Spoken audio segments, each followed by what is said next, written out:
ክብርና አምላኽ ይሁን። ከመይ ከኒኹም አማን ዶ? እግዚአብሔር ይመስገን። መንፈስ ቅዱስ አምንጎና አሎ ክብርን ሆይታ ይሁን። ያው ደግሞ አንቺ በአምሓርኛ የተገልግለኩም እግዚአብሔር ይመስገን። ጌታ የተባረከ ይሁን። ዛሬ ለቅባቱ ተዘጋጁ የሚል ከእግዚአብሔር ቃል ከኢያሱ መጽሐፍ ነው የምናየው። ጌታ የተባረከ ይሁን። ይሄ መጽሐፍ እንደምታውቁት ለእስራኤል የተነገረውን ተስፋ በትክክል የጨበጡበት ነው። በዚህ ሰው ቅባት ምድሪቱ አረፈች ይላል። እሱም ብቻ ሳይሆን እግዚአብሔር የምድሪቱን ፍሬ እንደሰጣቸው ይናገራልና እንዴት ነው የሚለው ትንሽ በ25 ደቂቃ ወይ በ30 ደቂቃ አጠር አድርጌ ነው ማገለግላችሁ። ግን የእግዚአብሔር ቃል እየሰማን እግዚአብሔር ቀባና ክብር ለኢየሱስ ይሁን። መቼም በዚህ ዘመን ትንሽ አንዳንድ የምናያቸው ህጸጾች ስላሉ ስለ ቅባቱ የበለጠ ረሃብ እንዳይጨምርብን የሚያደርጉ አንዳንድ ነቀፌታዎች እናያለን። ግን እኛ ይሄ አያስቆመንም። ክብር ለጌታ ይሁን። ሰሜን ኢትዮጵያ ላለው የእግዚአብሔር ሥራ እግዚአብሔር የተቀቡ ጨካኞች የቁርጥ ቀን ልጆች እግዚአብሔር ማስነሳት ፈልጓል። እግዚአብሔር ይባረክ። ስለዚህ ከነዛ ሰዎች ደግሞ መካከለኛ ነን። መሪ ጥቅስ አድርጌ የምነሳው እዛው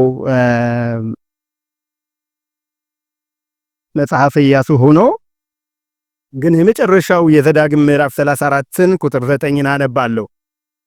ሙሴም እጆቹን ስለጫነበት የነዌ ልጅ ኢያሱ የጥበብ መንፈስ ተሞላ፣ የእስራኤልም ልጆች ታዘዙለት፣ እግዚአብሔርም ሙሴ እንዳዘዘው አደረጉ። እግዚአብሔርን ፊት ለፊት እንዳወቀው እንደ ሙሴ ያለ ነቢይ ከዚያ ወዲያ በእስራኤል ዘንድ አልተነሳም ይላል።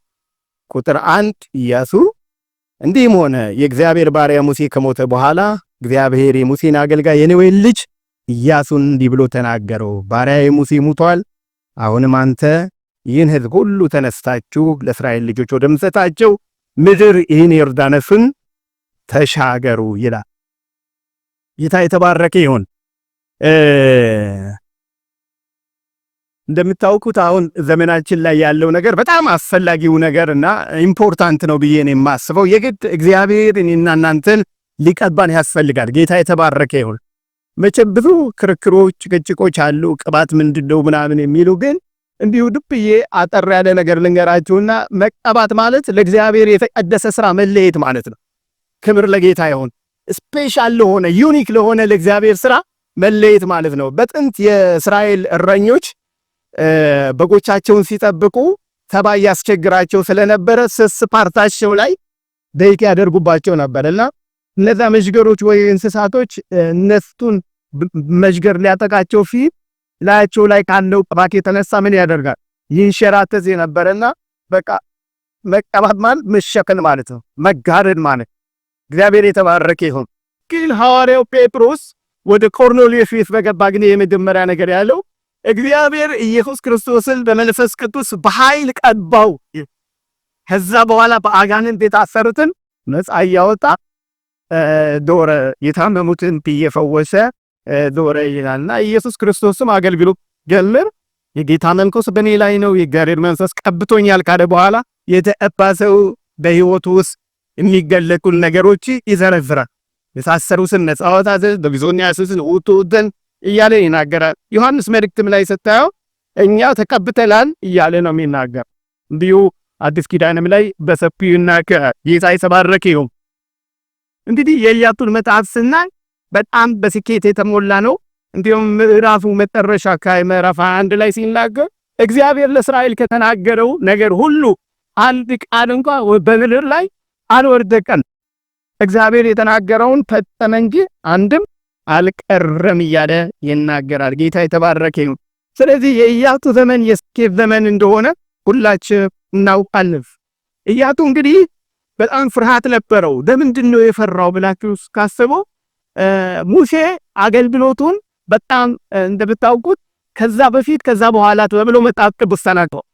ይሄን ብቻ ሳይሆን እግዚአብሔርን ፊት ለፊት እንዳወቀ እንደ ሙሴ ያለ የለም። እግዚአብሔር ምራቶች ይናገር ለቶች በትንቢት በራእይ ልገለጥ ይችላለሁ፣ ባሪያዬ ሙሴ ግን እንዲህ አይደለም ብሏል። ስለዚህ እስከ ይሰቅሎታል ስታንዳርድ ብሎ ማለት እና አንዳንዴ በጣም እግዚአብሔር በጣም በክብሩ የሚገለጽባቸው ሰዎች ካገለገሉ በኋላ ከነሱ ኋላ ማገልገል በጣም ከባድ ነው እና ልክ ሙሴ ሲሞት እስታይ እግዚአብሔር ይመስገን ዘመኑ ደረሰ የኔ ከራ ደረሰ ብሎ ከበሮ አላነሳም። በጣም ፍርሃት ነው የወደቀበት። በጣም አንዳንድ ጊዜ የትህትና መገለጫ ነው። በፊታችን ያሉ ሰዎች ስለተወገዱልን እኛ አንቀባም። እነሱ ሲኖሩልን ነው የበለጠ እግዚአብሔር እኛን ከክፉ ነገር ካለጊዜው ከሚመጣ ጥፋትና ጉዳት እግዚአብሔር የሚጋርደ። ክብር ለጌታ ይሁን። ምሳሌ የሚሆኑ ሰዎችን እግዚአብሔር ያዛል። ጌታ ይባረክ። ስለዚህ በጣም ፍርሃት ነበረው። ለዛ ነው አትፍራ ይለዋል፣ እግዚአብሔርም አደፋፍረው ይለዋል። ስለዚህ ተደጋጋሚ ነው የሚናገረው። ህዝቡ ምራቱ በቃ እኛ አንድ ነገር ነው ካንተ የምንፈልገው፣ እግዚአብሔር ከሙሴ ጋር እንደነበረ ካንተ ጋር ይሁን እንጂ እኛ ሙሴ እንደታዘዘን እንታዘዛለን። ሪኳየርመንቱ ምንድነው? የእግዚአብሔር አብሮነት። ሃሌሉያ። ስለዚህ እግዚአብሔር በጣም በሚጨበጥ ሁኔታ በኢያሱ ሕይወት ላይ መገለጥ አለበት። እንደነገርኳችሁ ኢያሱ አገልግሎትን ስናይ በተለይ ምዕራፍ 12 አካባቢ 31 ነገሥታትን ደርድሮ ማለት እነዚህ ሁሉ በሙሴ ፊት ሊቆሙ አልቻሉም። ምክንያቱም ምዕራፍ 1 ላይ ሲናገር ሲጀምር ምን ብሎ ነው? በእድሜ ዘመን ሁሉ ማን አይቋቋምም። ስለዚህ የኢያሱ ሕይወት በአንድ ጀንበር በአንድ ኦቨርናይት የተገለጠ ነገር አይደለም። ፕሮሰስ አለው። የእግዚአብሔር ሰውነት ወገኖቼ በአንድ ጊዜ እግዚአብሔር ይመስገን በቃ ጌታ በሶስት ወር የተጠመቅኩኝ በስድስት ወር እንትን አለብን በቃ ከዛ በኋላ ምን አለ ሚሮ አድሉ። ግን እኔ ከዛ ይልቅ በእግዚአብሔር ቤት ሰዎች እየቆዩ እየበሰሉት ይሄዱ በሕይወታቸው ላይ ሊገለጠው ክብር የሆነ ከአንድ ምዕራፍ በኋላ የሚቆም አይደለም። ጌታ የተባረከ ነው። ስለዚህ በእግዚአብሔር ቤት ተቆያችሁ ቁጥሩ ጌታን አመስግኑ። ክብር ለኢየሱስ ይሁን። ምክንያቱም ከባድ የሆነውን ነገር እንድትሰብሩ ከባድ ክብር ወደ እናንተ ሊመጣ ስለሆነ ነው። ሃሌሉያ። ስለዚህ የትምህርት ዝግጅትም አይደለም ወይም የሆነ የተለያዩ ነገሮችም አይደለም። የዚህ ሰው ስኬትና ድሉ ምንድነው ብለን ስናይ እግዚአብሔር የተናገረውን ነገር ያስተዋለ ሰው ነበረ። ክብር ለኢየሱስ ይሁን። ተነገርኳችሁ ትንሽ የሆነ አሉታዊ የሆኑ ነገሮች እኛ ይሄ ሊያስቆመን አይገባም። አንዳንዴ ጠላት ለማጥቆቅ ይሄ ከበረውን የእግዚአብሔርን ነገር ለማጣለት በተለያየ ሁኔታ የተሰማሩ በሚመስሉ አዋቂዎች በሚመስሉ እግዚአብሔር ቤት ሰምተዋል የሚባሉ ሰዎች ላይ በተለያየ ነገር እንደዚህ አይነት ተግዳሮት ሊኖር ይችላል። እኛ ግን ዛሬም የሚያዋጣን ቅባቱን ሃሌሉያ ክብሩ ነው። ዛሬ በጌታ በኢየሱስ ስም እግዚአብሔር በኃይል ይቀንባችሁ። ኃይላችሁም ነገራችሁን የሚቀይር የእግዚአብሔር ክብር ያድኛችሁ። እግዚአብሔር ይባረክ። እግዚአብሔር መንፈስ ያተከሰው ሁሉና ትርቢተኛ ደፋር አይበል ፈሪሃ እግዚአብሔር የተሞላ እና ኢያሱ በጣም ፈሪ ነበር። እንደነገርኳችሁ ቀደም ብሎ እኮ እግዚአብሔር ያለማመደው ነበር። አማሌቃውያን ጋር ጦርነት በነበረ ጊዜ ጦርነቱን የሚመራው እሱ ነበረ። ዘጸአት 24 ላይ ስታዩ ሙሴ ወደ ተራራ በወጣ ጊዜ ከሱ ጋር ነበር። ይሄን ብቻ አይደለም። ዘጸአት 33 ስታጠሉ ደግሞ የእግዚአብሔር መንፈስ ከሰፈሩ ወጥቶ ድንኳኑ ማደሪያው በተደረገ ጊዜ ሁሉም እየወጡ ዛ ሄደው ደርሰው ይመለቱ ነበር። ኢያሱ ግን አይለይም ነበር ነው የሚል ሁሉ ጊዜ በፕሬዘንቱ ውስጥ ነበር። የእግዚአብሔር መንፈስ የከበበው ሰው ነበር። ድብልድል ፈንታ አልነበረውም። ሌላ ነገር የሚያስብበት ስለ ሌላ ነገር የሚገደው ነገር አለበት። አንዳንዴ ረጅም ሰዓት በእግዚአብሔር ማሳለፍ በጣም ከባድ እዲት ነው ይሻላል እንላለን ወገኖች። የእግዚአብሔር ፕሬዘንስ ሲመጣ ግን በቃ ረጅም ሰዓት እንደ አንድ ማይክሮ ሰከንድ ጌታ ያደርግልናል። እግዚአብሔር መሰዊያችሁን በዚህ ይባርክላችሁ። እግዚአብሔር የጸሎት ቅባት ያስገባባችሁ። ይኸውላችሁ ክብሩ ሲመጣ እንዲህ ነው። ጸልያችሁ አትጠግቡ። የሆነ ካፌ ላይ በማይሆን ርዕስ ላይ ጊዜያችሁን ማሳለፍ አትፈልጉ። እንግዲህ ያካፋ ሳይሆን አንድ ጊዜ እንደሚላ ልክ ሰባኪው ሰምኮ ሲጨርስ ጉባኤው ምናምን ይላልና ጓደኛውን ጠየቀው። የሰበከው ሰው ከባርከዋል ማለት ነው ሲ አይደለም ፖይ እንኳን ጨረሰ ብለው ነዋል። ከዚህ እግዚአብሔር መንፈስ ከሆነ እንዲህ ነው። አውጣት ያታከታት በለቻል ዛሬ ግን የእግዚአብሔር ክብር በላያችን ላይ ከመምጣቱ የተነሳ በዚህ መሆን ለእኛ ነው ስትነገረ። ሃሌሉያ! መጥተህ እግዚአብሔር በኃይል ሕይወታችን ላይ ይግለጥ። እግዚአብሔር ይባረክ። ሃሌሉያ! እና እንዴት ይችላል ነው ከሙሴ በኋላ እንዴት ማገልገል ይችላል? ላይ ፈልጌ ነው። ከሙሴ በኋላ ማገልገል ማለት ቀላል አይደል። ግን እግዚአብሔር ከዚህ ሰው ጋር ነው። ይህ ሰው ለምንድን ነው እንደዚህ እግዚአብሔር በሕይወቱ የሰራው? ይሄ ሰው ለእግዚአብሔር ፍርሃት የተዘጋጀ ሰው ነበር። ቅባቱን መመኘት አንድ ነገር ነው፣ ለዛ ነገር መዘጋጀት ደግሞ ሌላ ነገር ነው። እግዚአብሔር ይባረክ። በጸጋት ከማገልገል ጥሩ ነው። ደግሞ በእግዚአብሔር ክብር ውስጥ ሆኖ ሁሌም በህልውና ውስጥ ሆኖ ማገልገል ደግሞ የበለጠ ክብር ነው። ስለዚህ ይሄ ሰው ለእግዚአብሔር ቅባት እንዴት ነበር የተዘጋጀ የሚለው አጥር ያለ አንድ ሶስት ነገሮች ተናግሬ ይቀርባል። እናንተ እቤታችሁ ይሄን መታት እንድታጠኑ አደራላችኋለሁ። ይሄ ሰው የመጀመሪያው ነገር የእግዚአብሔርን የጉብኝት ጊዜ አውቅ እና አሁን ተራው ያንተ ነው ያለው እግዚአብሔር። አስቀድሞ ሙሴ ሰኝ እግዚአብሔር አለሳ ምናምን አለ። ከስቱ በፊት ብዙ አመፀኞች ነበሩ። በቃ የሙሴ ዘመን በቃ ምናምን ያሉ ነቆሬ ዳታን አቤሮን የሚባሉ ዘኍልቍ 16 ላይ ሰጣው የናንተ ዘመን እንዲያው ሙሴን ምን አሉት? ያንተ ትምህርት እኮ የሐሰት ትምህርት ነው፣ ከነዓና አያስገባም፣ የውሸት ተስፋ ነው ትሞላን የነበረ አልበጣም አሉ። ነቢያቶች ምን እንደሆኑ ታውቃላችሁ? ምድር ተከፍተው አጥቻቸው ነው። እና ኢያሱ የሆነ መፈንቅለ መንግስት ለማድረግ ብዙ አይነት መሻትን ይወጥሜን ሙሴ ለዘላለም ቢኖርለት ደስታው የሆነ ልታይ የሚል ምኞት የለው። ግን እግዚአብሔር በቃ ሙሴ እንኳን በተጨነቀ ጊዜ ማን ነው ይሄን ህዝብ የሚመራው? ምክንያቱም አንተ ትሞታለህ ብለኸኛል ሲል መንፈስ ያለበት ሰው አለ። መንፈስ ያለበት ሰው አለ። ክብር ለጌታ ይሁን። ማን ባውቀው እሱ ግን በጓዳው እሱ ግን ከጌታ ጋር ያለው ነገር የሚገርም በእግዚአብሔር ነገር የተዘጋጀ ሰው ነበረ። ስለዚህ የእግዚአብሔር ጊዜ በሚገባ አውቋል። ይህ በህይወታችን ውስጥ ትልቅ መታደል ነው ወገኖች። አሁን እግዚአብሔር በህይወታችን እንድንሰራ የሚፈልገው ነገር ምንድን ነው ብሎ ማወቅ ትልቅ ነገር። አንዳንድ አዋቂዎች ሲናገሩ ጊዜ በሁለት ይከፈላል ይላል። ክሮሎጂካል ታይም እና ስፔሲፊክ ታይም ብለው ለሁለት ይከፍሉታል። ምን ማለት ነው? አጠቃላይ ጊዜ የምንሰማቸው የምናያቸው ህልሞች፣ የምንሰማቸው ትንቢቶች እግዚአብሔር በህይወታችን ሊሰራ ያለው እና ይሄ የፕሪፓሬሽን ወይም የዝግጅት ጊዜ ማለት በዚህ ሴሌብሬት እንድናደርግ አይደለም እግዚአብሔር የሚፈልገው። በየቦታው እየኖር ኒኮ ተጠብቻለሁ እግዚአብሔር በዓለም ትኖራለህ ብሎ እንድንል አይደለም። ነገራችን በልባችን ጠብቀን በእግዚአብሔር ፊት እንድንሸሸግ የሚፈልግበት ጊዜ አለ። እግዚአብሔር ደግሞ እንድንገለጥ የሚፈልግበት ጊዜ አለ። በትክክለኛው ጊዜ ስንገለጥ የምናደርገው ነገር አንደኛ አገልግሎታችን እግዚአብሔርን የሚያከብር ለቅዱሳን መታነጽ ይሆናል። ለምሳሌ ስለ ኤልያስ ሲናገር መጽሐፍ ቅዱስ ሂድና በኮረት ተፋ ተሸሸግ አለ። 1 ዓመት ሙሉ በኮረት ተፋ እንደተሸሸገ ነው።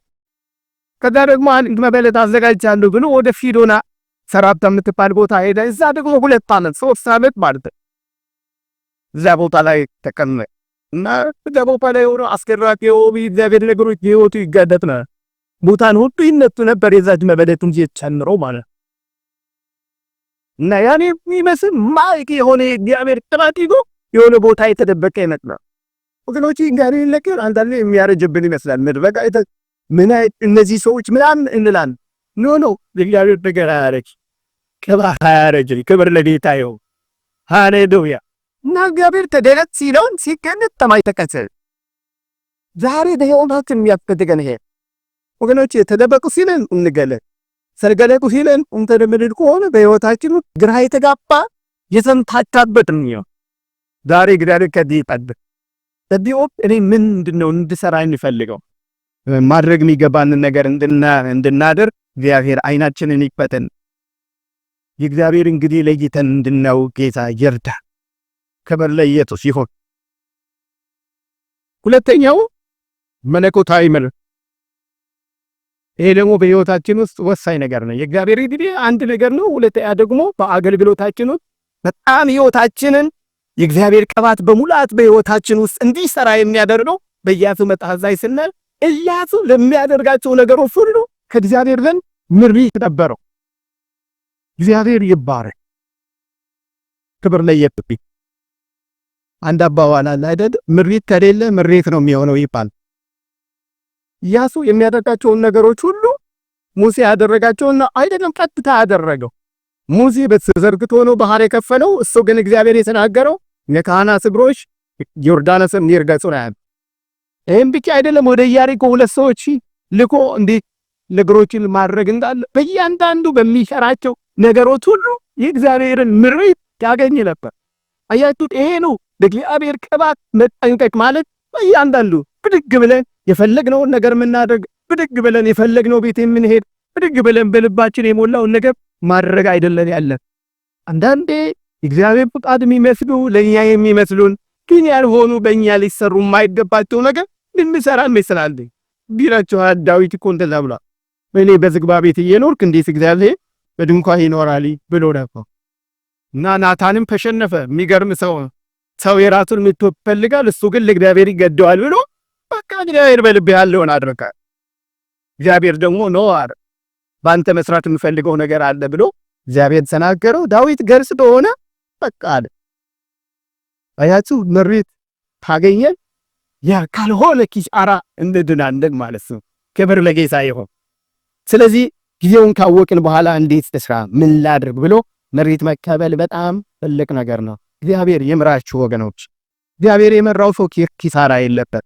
መጽሐፍ ቅዱስ ሲናገር ይመራቸው ዘንድ ቀን በደመና ሌሊት በእሳት እንዲመራቸው ነበር ይላል። ዕድሜያችሁ ዘመናችሁን ከሚበሉ እግዚአብሔር ይጠብቃችሁ። እና የያዕቆብ ሕይወት ቅድም እንዳልኳችሁ ድንገት የሆነ ነገር ሳይሆን በሕይወት ዘመኑ የተከማቸ ነገር ነበረ። ዛሬ ረጅም ማለት ኖራችሁ ምን ዋጋ አለው ምናምን አትበሉ ወገኖች። ዋጋችሁ ትልቅ፣ ዋጋችሁ እየጨመረ ነው። ክብር ለጌታ ይሁን። ስለዚህ ፍሬያማ ሕይወት እንድናበረክት ቅባቱ በሕይወታችን እንዲገለጥ መለኮታዊ ምሪት በጣም ወሳኝ ነው። ሶስተኛው ነገር አሁንም ለእግዚአብሔር ቅባት የተዘጋጀ እንድንሆን ሶስተኛው ነገር በኢያሱ መጽሐፍ የምናየው ቅድስና ነው። ይሄ ምንም በቃ ልናወዳድረው የማንችል ነገር ነው። የኢያሱን መጽሐፍ ስናየው ይሄን ነው የሚያደርገው። እግዚአብሔር ነገር ልታከናቸው ያደርጋል። ለምን ተቀደም ተዘጋጅ። ምክንያቱም እግዚአብሔር ቅዱስ ስለሆነ እግዚአብሔር የሚመላለስበት ስፍራ ምን መሆን አለበት? ቅዱስ መሆን አለበት። ዘዳግም 23 ላይ ሲናገር እንደዚህ ነው የሚለው፣ አምላክህ እግዚአብሔር ጠላቶችን ሊዋጋ ሰፈርህ ሊጎበኛ አንተ ጋር አብሮ ይመጣልና ሰፈሩ የተቀደሰ ይሁን። ምክንያቱም እግዚአብሔር አይቶ እንዳይመለስ። እግዚአብሔር በቅድስና ነው የሚጠራው ወገኖች። ብዙ ሕይወት ይፈልጋል፣ ንጹህ ሕይወት ይፈልጋል። ኮንታሚኔት ይሆን ብዙ ነገሮች አሉ አሁን የምንላቸው እግዚአብሔር ራሱን በሕይወታችን ላይ ሲገን በጣም ብዙ ነገሮች አሉ። ቦንኬ ወደዚህ ምድር ከመጣ በኋላ አንድ ነገር ተናግሯል ይባላል።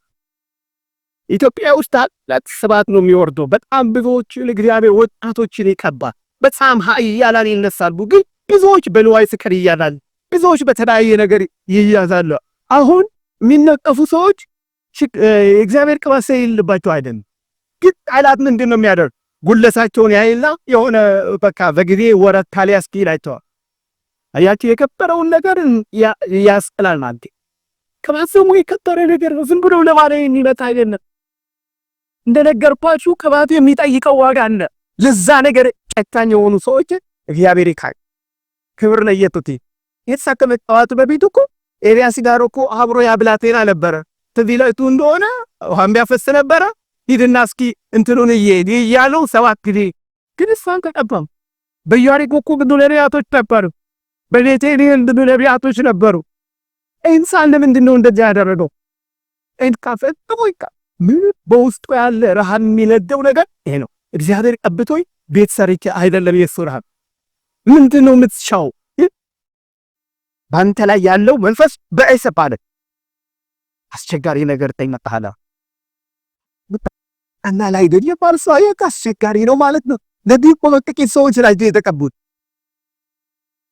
ወገኖቼ እግዚአብሔር በንጽህና ሕይወት ይባርከ ነውርን የምንጸየፍበትን አጋዴታ ያርዝ። የመጨረሻውን ልናገርና ለጨረስ ሌላው በጥቂቱ አለመርካት። ይሄ ጠባብ ነው የሚባል እኔ ድሮ እንደሱ ነበር።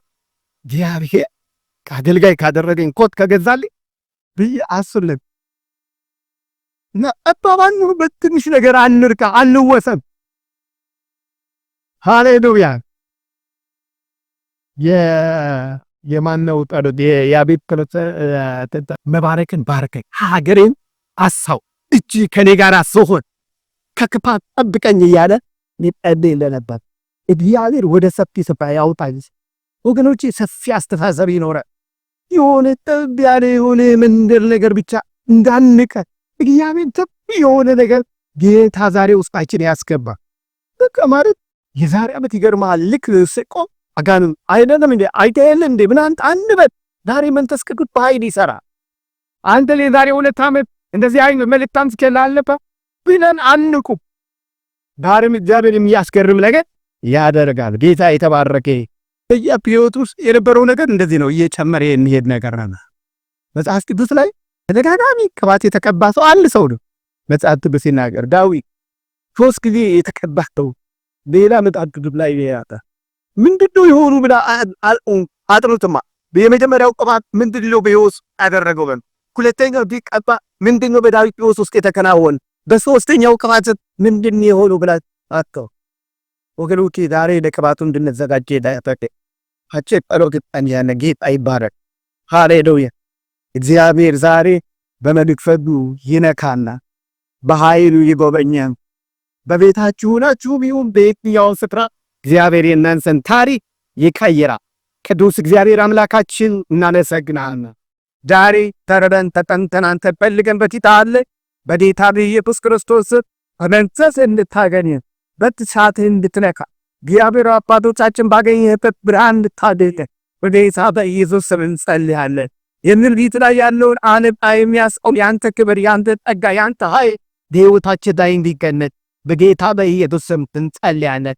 ደግሞ ከሕይወቱ እንድናውቅ እግዚአብሔር ሆይ መለየት እንድንችል ምን ማድረግ እንዳለብን እንድናስተው ደግሞ ያንተን በፊት በሕይወታችን ላይ እንዲበጋ የዘላለም አምላክ እግዚአብሔር ፍቅስና እንድንመላለስ ደግሞ በጥቂቱ እንዳንረካ ወደ ሰፊ ስፍራ እንድንገባ እንድትረዳን በኢየሱስ ስም እንጸልያለን። ክብር ላንተ ይሁን። ሁላችንንም ስለረዳ ተመስገን። እናንተ ከሰማችሁት ቃል የተነሳ ሁሉ ፋላችሁ እንደሚል በዚህ በመንፈስ ቃል የተነሳ በሕይወታችን ላይ በኢየሱስ ስም አዲስ ነገሮች እንዲከናወኑ በኢየሱስ ስም እንጸልያለን። በጌታ በኢየሱስ ለጌታ ክብር እንሰጣለን። ከባረክ